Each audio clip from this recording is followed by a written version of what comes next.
This week marks 3 years since my brother passed away, and they've been the longest, most difficult years of my life.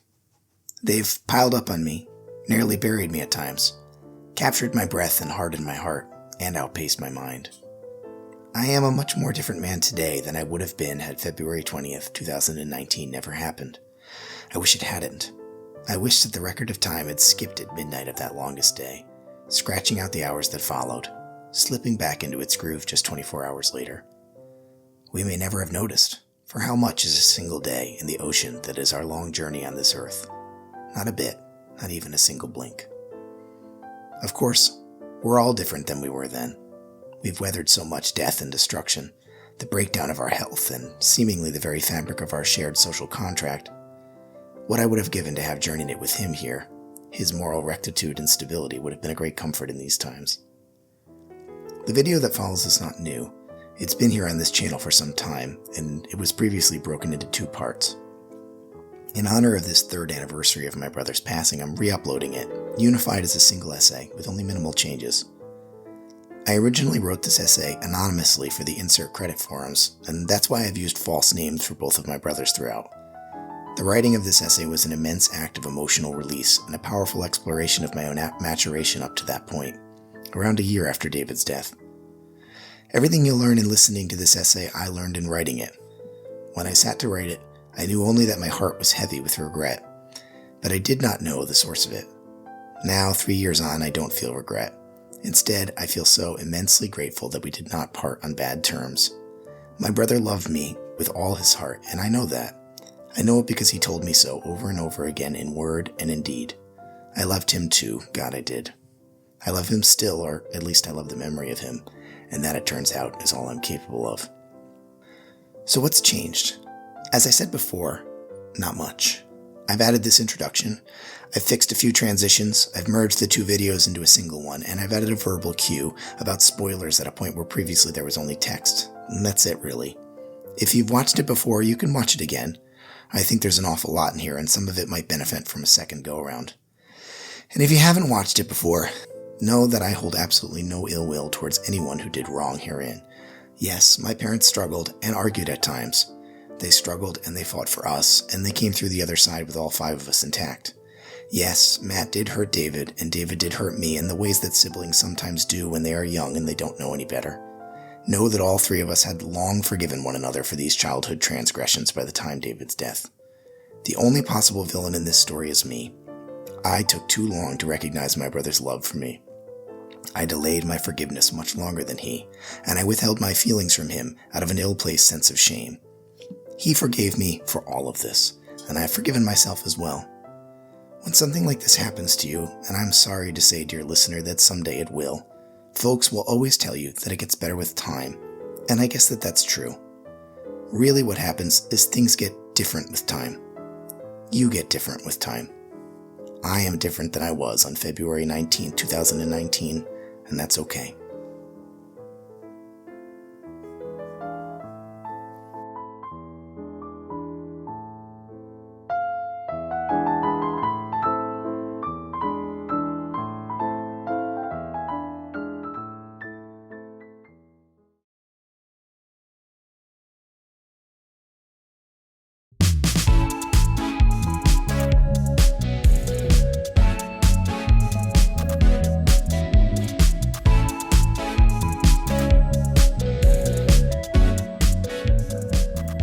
Some time pondering the question, what is art?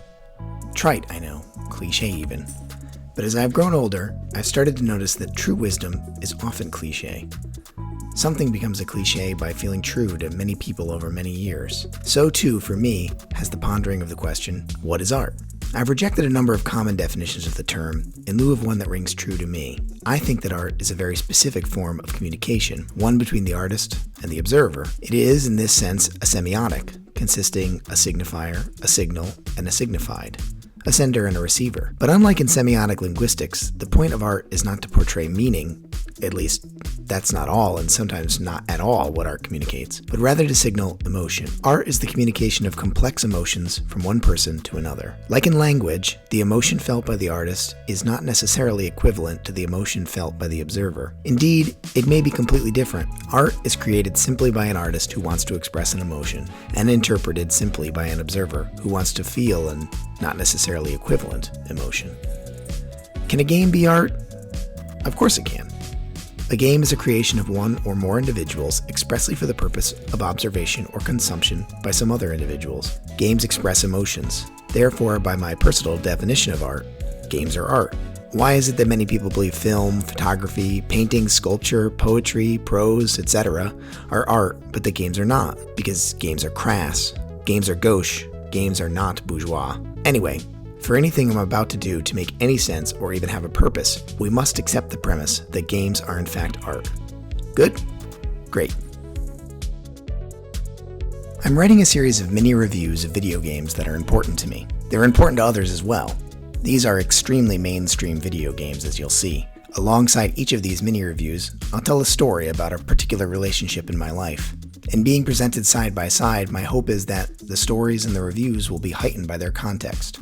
That's another thing that art does, by the way. Art is heightened by context. I know that art lacking context is a thing. In many ways, that's the whole point of something like Dadaism. I go in for Dadaism, personally. I'm all in for calling a urinal art. But all in all, I think the Dadaists failed at creating contextualist art. The urinal is only art because it is counter art. And counter art is context. Where am I going with this? Who knows, man.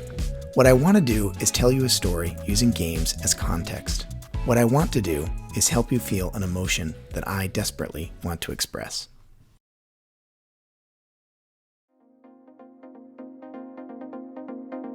Super Mario Bros. Was a console platformer released in Japan and the United States in 1985 for the Famicom and Nintendo Entertainment Systems, respectively. Perhaps the most iconic video game in history, Super Mario Bros. Provided a foundation for the popularization of the medium and introduced millions of new players to gaming as a pastime and art form. With its precise, simple, and joyous verbs and meticulous level design, Super Mario Bros. Continues to influence game makers today. This game would never make my top 10 game list.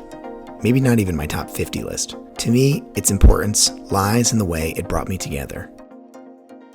Perched on the end of a twin bed in the first floor bedroom of a tiny New England cape, World 1-1 flickering left to right across a CRT television controlled by 3 vertical knobs. It is 1991, and the TV is old even now, each channel and volume adjustment eliciting a prominent clunk. I am 5 years old, and I'm sitting between my brothers Mark and Daniel, 15 and 12. Mark is in high school, and this is his bedroom. The walls adorned with posters of cars, football players, and military airplanes. This is not the first game I have ever played. Our father is a technophile and likes to own the latest electronics despite having almost no interest in learning to use them. I've played Spy Hunter on the Commodore 64 and Where in the USA is Carmen Sandiego on the Apple II, but those games felt prosaic, confusing, and aimed at someone older.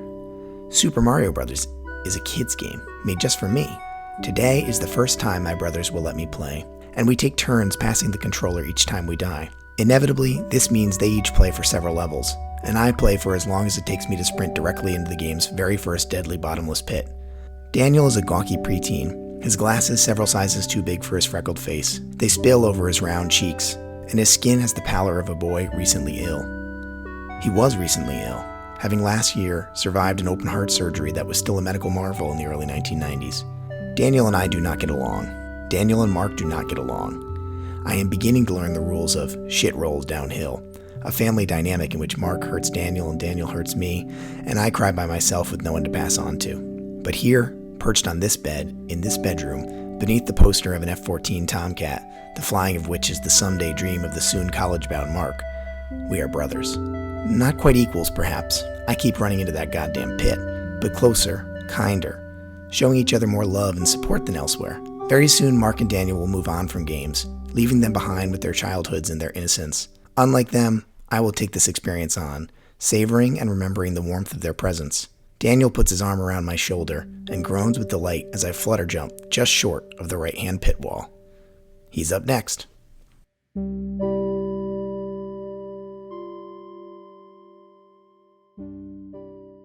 Final Fantasy IV was a Japanese role-playing game released in 1991 in Japan and the United States. It was marketed as Final Fantasy II in the West, as developer Squaresoft had determined not to release the previous two titles in the series there. At the time, JRPGs were still a niche genre in the US, and Square did not want to further confuse an audience they feared would be predisposed to disregard their challenging, complicated game. Final Fantasy IV represented a colossal improvement over its predecessors. The game featured a dozens of hours-long high fantasy narrative, replete with complex characters, timeless themes of friendship and sacrifice, and a myriad of novel gameplay elements. Final Fantasy IV was likely the most important game of my childhood. Despite my dogged defense of Final Fantasy VI and Chrono Trigger as the inarguably best JRPGs of the undoubtedly best era for JRPGs, their real significance in my life as a lover of games pales in comparison to their seminal big brother. In 1992, I played this game start to finish at a friend's house.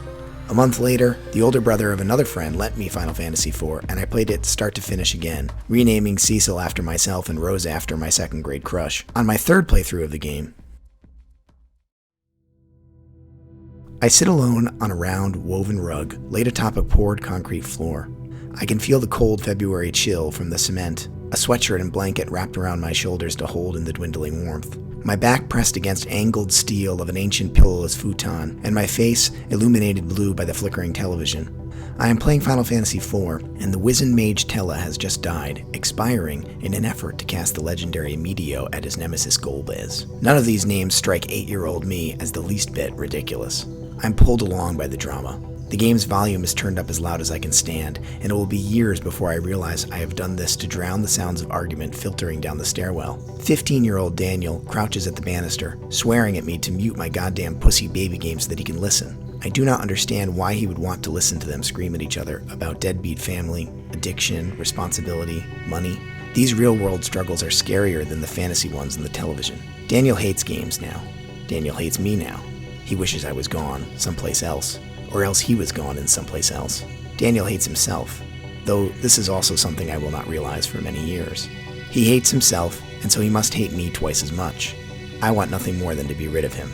In 3 years, he will leave for college, pack up and drive 1,200 miles due south, and I will relish the freedom from him. He lives in the room where we once played Super Mario Brothers together. I haven't been in that room for years.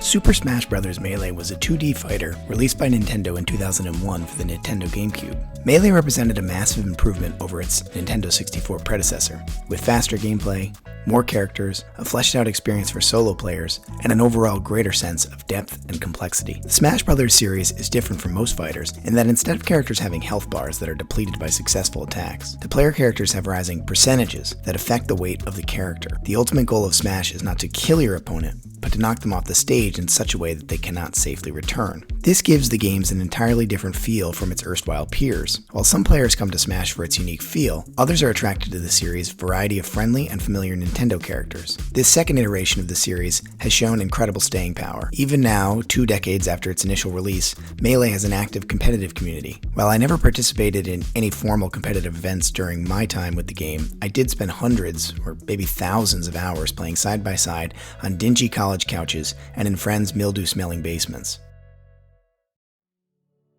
I'm sitting on a ragged lazy boy chair in a room just wide enough for it to squeeze between a matching pair of twin beds. A CRT television sits atop a mini fridge ahead of me. This television is a marvel, 32 inches, widescreen, relatively flat, and not a knob in sight. Connected to it, a violently purple cube of high-grade polymer plastic. An unused handle juts from the rear of this electronic box, and inside it a spinning red disc approximating the tire of an RC car. Crowding the beds and the arms of the chair, affectionately known as the Tweed, despite being decidedly made of pleather, are who I will later call in turn the guys, and else my college friends. In 2005, they're just my roommates. We all have different majors, yet we all have one major. That major is Smash. I don't think of Daniel much now that I'm older. Whenever my mind does wander to him, it quickly turns elsewhere. My thoughts of Daniel are tangled up in feelings of grievance and quiet guilt. I am not mature enough yet to recognize this. So many years spent hating one another, fighting one another, wanting to be away from one another. Yet, he has started to come back into my life. He has made entreaties. They are not apologies, at least not in the strictest sense, but they're kind of like apologies. They have the shape of an apology, one that sits precariously on your lips, almost spoken, but never spoken aloud. This weekend is one of those unspoken apologies, and it comes in the form of exactly 30 Keystone Lights and one handle of rum. Daniel appears at the doorway with a massive opaque duffel, one that's designed to avoid the searching eyes of the RA and the university police. Daniel is 25. I am 18. He can buy booze and I cannot. I think that he is here to relive his heady fraternity brother college days. I think it is useful, but pathetic. I miss the fact that he is not here for him. I miss the fact that he is here for me. I miss the fact that he is here to apologize, but doesn't know the words. He can't find the words, and neither can I. I miss so much.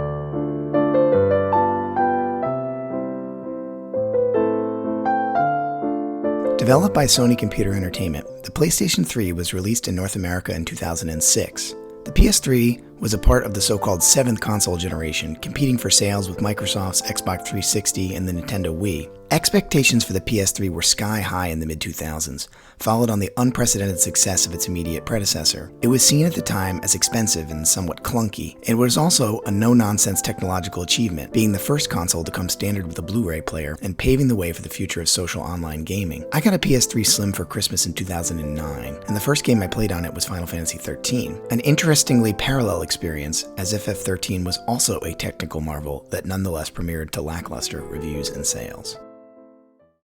I moved to Boston in 2009, shortly before getting married and shortly after the start of the worst recession in 3/4 of a century. My fiancée and I signed onto a $1,000 a month apartment contract while our combined income was around $400 a month. We thought it was romantic.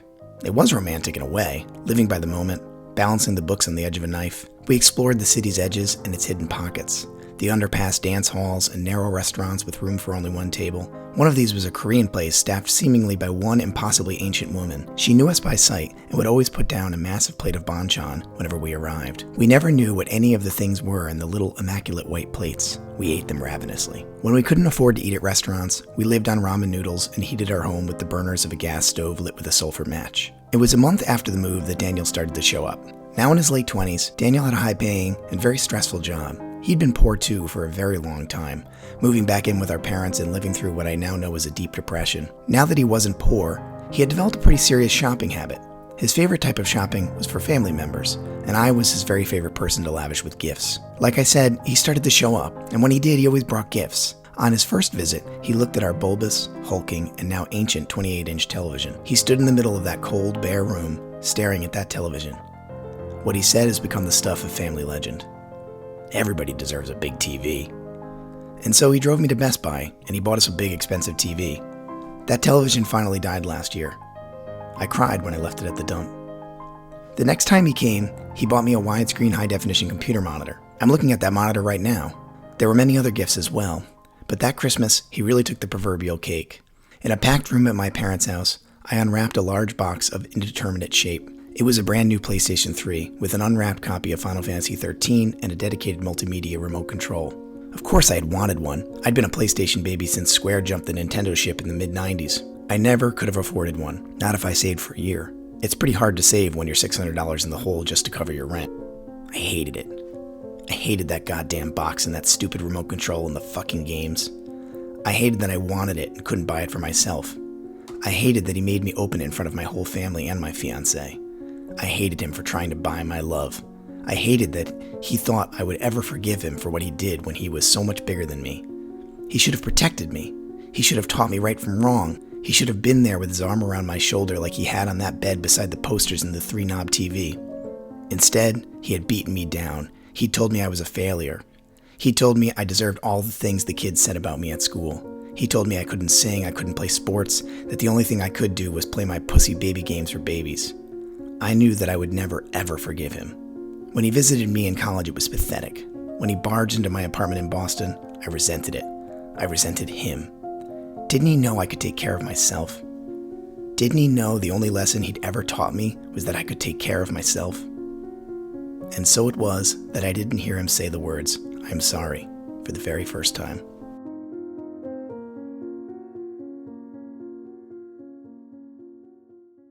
My last real memory is him on one knee, untying the shoe of my oldest daughter. She is almost 6 and wants desperately to join the party. I'm surprised that he isn't angry at me. I'm surprised that all he wants is for her to join the party.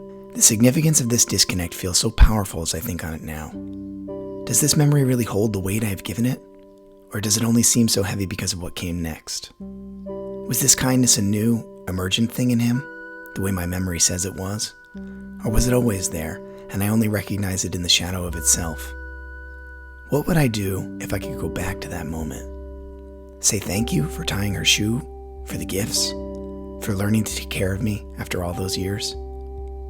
I'd tell him that I love him. I'd tell him I'm sorry.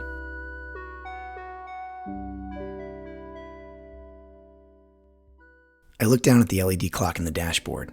Fuck. I'm already 10 minutes late. I can already hear the snide remarks about how next time they'll tell me the party starts a half hour earlier so that I show up right on time. I fucking hate that. My daughters are in the back seat. They are cranky and hot. They are also pissed at me for being late. I missed the exit, then I missed the entrance to the parking lot. Then, when I get into the parking lot, I screech to a halt. It looks like a Mad Max set. 5,000 parking spots and not one that isn't full. There are cars driving at me from seemingly every direction, including head-on. After another 10 minutes, I finally find a spot. It isn't really even a parking spot, more like an unclaimed curve. Thankfully, my car is what you might call micro. I squeeze in, tear the girls out of their car seats, shove them back into their winter coats, and carry them across the great American hellscape and into the blessed safety of a gargantuan reskinned Walmart. It's one of those gigantic indoor trampoline palaces, and today it is hosting the birthday party of my 5-year-old niece. This part of the day is crystal clear in my memory. Running late, missing the entrance to the parking lot, the cars driving straight at me, the desk where I needed to sign waivers for the kids to play, my brother helping my daughter take off her shoes and put on the special socks the place provided, how he wasn't mad at me for being late, how he just seemed relieved that I was there and eager to help the kids get into the party. I feel like I could play it out on a stage, do a one-man show, where the steering wheel and the winter coats and the pen I used to sign the forms are all mimed for the audience's benefit. I know the blocking, I know the lines, and I know the look on his face as he smiles. The man has a great smile. He's meticulous about his teeth, brushes 3 times a day and flosses every night. He sometimes brags that he didn't go to the dentist for a decade, and when he finally did, the doctor told him he had the best looking teeth she'd ever seen.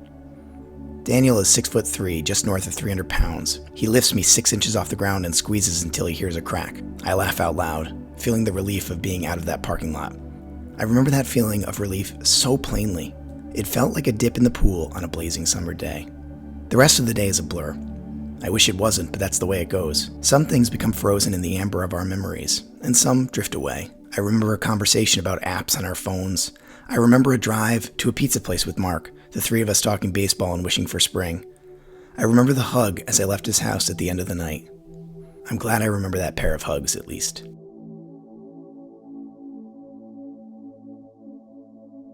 This next section contains massive spoilers for the game Undertale. If you haven't played Undertale, first of all, you should. And if you haven't, and you want to avoid spoilers, go ahead and skip to the next chapter section, which will take you right past the spoiler parts. You should be able to follow along with the rest of the story, no problem. Undertale is an indie RPG bullet hell with a famously colorful cast of characters and a lovely retro feel. It achieved an unparalleled level of internet attention after its PC release in 2015.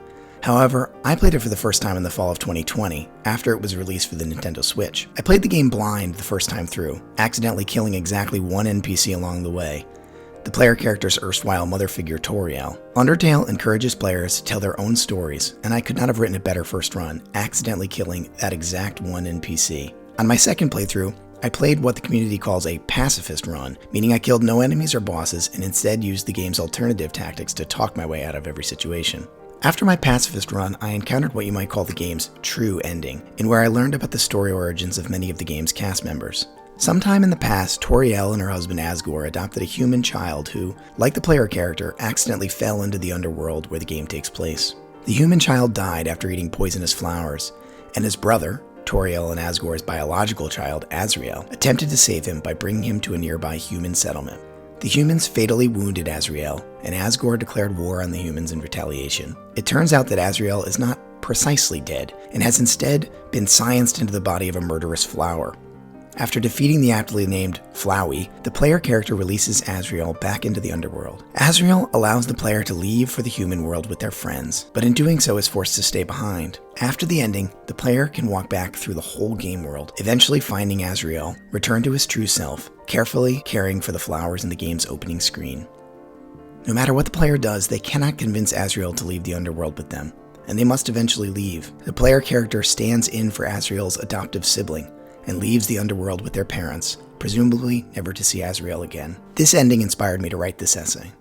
I'm guessing you know where this is headed. If you don't mind hearing it, go ahead and listen on.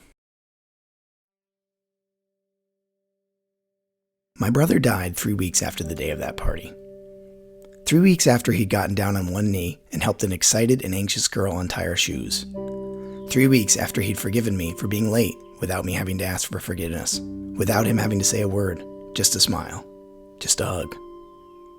I was at work when I got the call from my father, when I felt the world's axle turn beneath my feet, dumping me off into some new, unwanted place.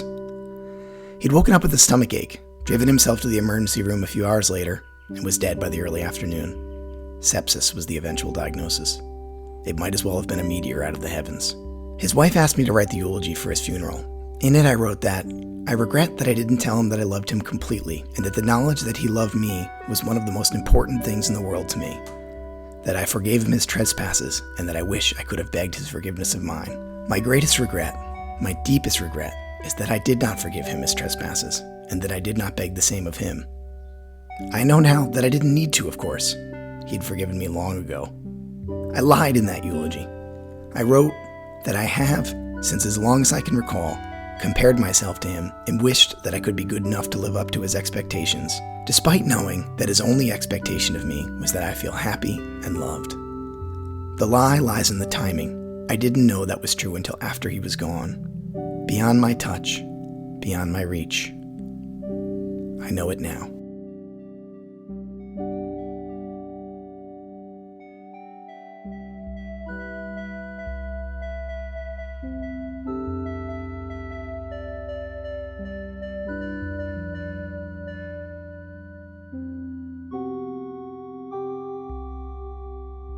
I found my thoughts growing hazy.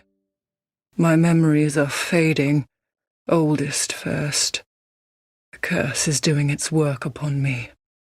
I am frightened, terribly so. If everything should fade, what will be left of me? I had an older brother. We learned to fence together. He became the most decorated swordsman in all of Mirror. I never even compared to him. In fact, I never beat him, not once.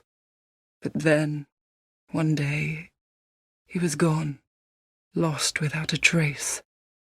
If only someone would hear my tale. My brother must have come here, too.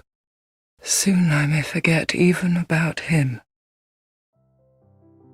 In my opinion, Lucatiel of Mira is the most interesting NPC in the Dark Souls series. Her quest and struggles embody many of the themes of the series, and especially those best defined in Dark Souls 2. On her face, she appears your bog-standard cool-as-hell looking Dark Souls character, with her big old sword, awesome boots, and creepy mask. She makes fun of you for being a shabby, low-level scrub, and she can be summoned to beat some of the game's early bosses. However, in the mid-game she throws a twist at you, pulling off her mask and revealing to the player that she has been afflicted by the Curse, her face half-ripened like the raisin-headed ghouls you've been slaughtering by the dozens since the game's tutorial. The Curse is an underappreciated element of the Dark Souls series. It tends to just be there, background noise, giving a lore-sanctioned excuse for your rampant murder spree of otherwise innocent townsfolk and castle guards. I can't explain to you the series' stated origin of the Curse. Like so much in Dark Souls, it is unnecessarily, but awesomely convoluted. The important thing is this: the Curse represents loss of self. When a character in the Dark Souls universe loses their purpose and drive, they slowly begin to turn into a zombie-like monster. They become violent, they attack the player, they provide souls for you to level up. Of course, Dark Souls is a masterwork of ludonarrative, and this cycle serves a greater storytelling purpose. The curse represents our loss of motivation to go on in a game notorious for its difficulty. The curse embodies a world that has lost its way and its identity. A series of unrelated geometries, full of history and stories but without historians or storytellers to tell them. UNDERTALE is the only character in the series that truly represents this central tenet, and her story is all the more moving for it. No NPC in Dark Souls says more than a few paragraphs worth of dialogue, and the quote we heard before represents about 1/5 of UNDERTALE's entire story arc. It gives specificity to her mission and her loss of self, and to her struggle with fighting the curse. When I first played Dark Souls 2, I had two brothers. I did not relate to UNDERTALE. I didn't understand how she could lose her way. She spends the game following the trail of her brother, a legendary but prickly Knight of Mira. Why, I asked myself, does she fail this quest?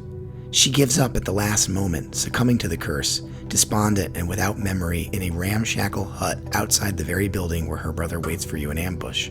After my brother died, I found myself drawn to UNDERTALE. I began to understand her and to empathize with her struggles. As the months, and now years, have dragged on, I have started to understand her loss, and I have begun to know how the memories of her brother could slip away. And like her, I fear it. There is an amazingly complicated phenomenon I've experienced in the 2 years since that terrible phone call. That is, resenting and fearing the reduction of pain. In the weeks after his death, the very fact of it was like a splinter under my fingernail, a pain that was constant, but flaring higher whenever I tried to reach out and do anything of use. But over time, the pain has receded, and with it, the bright lines of pain that had etched out my dwindling memories. The edges of him have blurred and shifted, and I have rewritten him to be more beautiful and important than perhaps he ever was. In doing so, I'm clinging to him, while knowing that I'm also diluting his real self.